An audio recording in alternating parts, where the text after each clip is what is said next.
America ইরানের 3টি পারমাণবিক স্থাপনায় ফোর্দো, নাতানজ এবং ইস্পাহানে হামলা করেছে। মার্কিন প্রেসিডেন্ট ডোনাল্ড ট্রাম্প নিশ্চিত করেছে যে B-2 স্টিল বোমারু বিমান হামলা জড়িত ছিল। নিউ ইয়র্ক টাইমে জানিয়েছে, একজন মার্কিন কর্মকর্তা নিশ্চিত করেছেন যে ফোর্দো এবং নাতানজ সাইটগুলোতে বাংকার বাস্টার বোমা ফেলা হয়েছে। হামলার পরে মিস্টার ট্রাম্প ইরানের বিরুদ্ধে আরও আক্রমণাত্মক হুমকি দিয়েছে। যদি ইরান আত্মসমর্পণ না করে, মনে রাখবেন এখনো অনেক লক্ষ্যবস্তু বাকি আছে।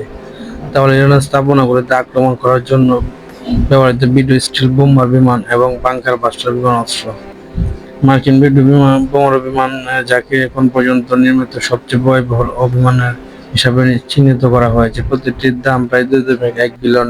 বোমারু বিমানটি একমাত্র বিমান যা ইরানের প্রাথমিক এবং সবচেয়ে সুরক্ষিত ফোর্দো পারমাণবিক স্থাপনায় আঘাত করার জন্য যথেষ্ট বড় বোমা বহন করতে পারে, যা পাহাড়ের গভীরে নির্মিত। মার্কিন বিমানের মতো B-2 স্পিড পাল্লা প্রায় 6,000 নটিক্যাল মাইল।